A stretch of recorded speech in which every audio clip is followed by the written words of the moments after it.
not good enough. You're too short. All these names that I hear every single day. I hear this in your schools.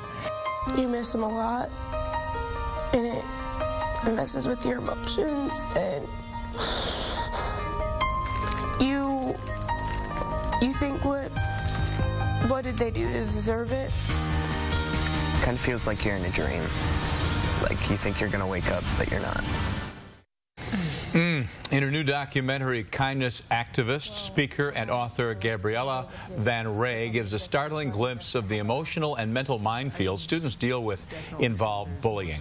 She is victim of bullying herself and is on a mission to stop the tormenting by promoting kindness. And joining us today to talk more about her campaign is Gabriella Van Ray.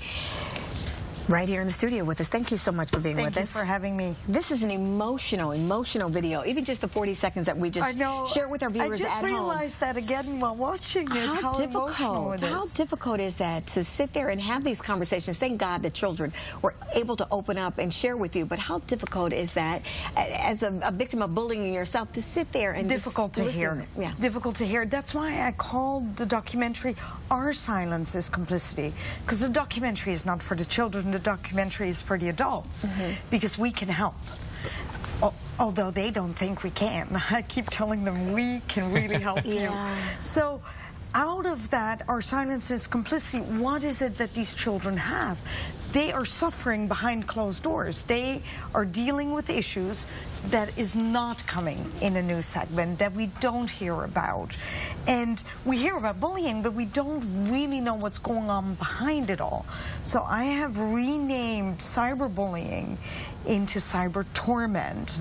And I don't want to go into school talk about bullying. No, I go into school and I say, let's pick up the ball, let's dare to be kind. Because that's the way that they're willing to open up. And that's the real solution. It's deceivingly simple, but it's hard to do. Well, as it says right there, and I'm not sure the cameras can pick it up, but it says, we as a society have dropped the ball on human kindness. How do you think that is that we drop the ball, and why? I think we live in a world that is so fast. The kids want everything immediately. It's at your fingertips. We have smartphones. We have everything. Well, they see, I mean, they want what we want. I mean, they see that at home. Yes. Adults are sometimes no better. And exactly. But because the world is like that, they don't have what I call quiet time anymore. Right. I mean, whatever was quiet time is not, because they have the smartphone in their pocket. And let's be honest, I really want you to know that if I feel my smartphone vibrate, I kind of want to peek at it too. Yeah. Exactly. Oh, exactly. Who called me? And I think that is normal. But what is not normal is that these children, and I say children, but it's students from the age of 7 on all the way till 24, 25, get tormented on the cyber level. So these smartphones go one notch Takes further. it up another notch. Yes. Yeah, exactly. Terribly. Now, in your book, and it's I Can Find My Might, you talk about the bully and the victim sort of mirroring one another. Yes. Now, tell us more about that. I believe that both the bully and the victim are mirror images of each other. They both are fearful. They both have self-image and self-esteem problems. It's not one. Wow. You know that little kid that acts out in Walmart? That we kind of hope that it's not our kid, exactly. but it could be. Right. Okay, that could be a potential bully, but it's also a child that's scared. And so when I have children that come up to me and say, I think I'm the bully, what do? Then I don't go into a tailspin where I say, well, I'm going to punish you, you tell me. I don't even go there. So you actually get students who will say to you, I think I'm the bully? I think I am the bully, or I think I've done what they're talking about in the news. What if I said that last word to someone and they might commit suicide? Exactly. You think that it, you know, because where can they ask it? That's hard to come So what do you say to those children then? Because in hearing that clip there where the one kid just said, it feels like I'm just having a nightmare. I just wish that I could wake up. Okay, so I say, very simple, what is it that made you so unhappy to start with, if it's the bully? What got you there? And the moment you do that, and the moment they feel the empathy and the compassion, they open up. They really open up, and there's something. And you talk about a four-step concept, is that right? Absolutely. Tell us about four-step. The first one is all of us. Let's become active witnesses. And it's not just the adults, everyone. We see the most horrendous thing, and we walk around it, and we pretend to ignore it. So that's number one.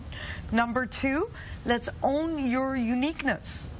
You know, if I got bullied because I was brown-skinned in a predominantly white world, I had to own up to it. I can't pretend that it is not true. Right. So own up to your uniqueness.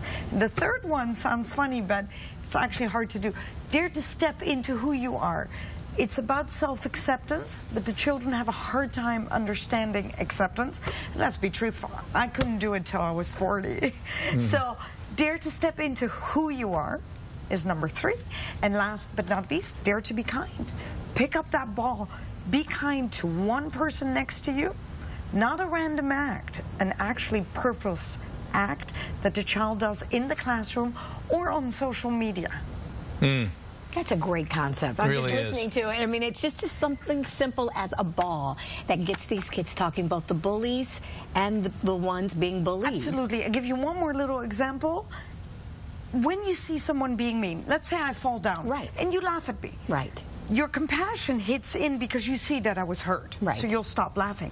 In social media, we don't have the compassion part. You're right. So I tried to teach in there that when something happens on social media, you're allowed to laugh. Okay, the video was funny. Now step in, be that active witness, and say, it was funny for 2 seconds. I would not like to be the person.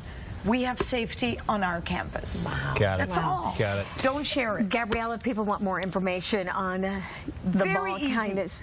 Hashtag pick up the ball because it's easier than typing my last name. Okay. So hashtag pick up the ball, hashtag dare to be kind. I can find my might, and they will find anything that I teach. Thank you so much, Gabriella. Thank you for having me. Gabriella Ray, thank you so much, Van Ray. Appreciate it. Fantastic. That's amazing. I can talk to you a little bit more. I do too. Time. Come on back. We've got Mark with our forecast. Tells us when this beautiful weather will go away.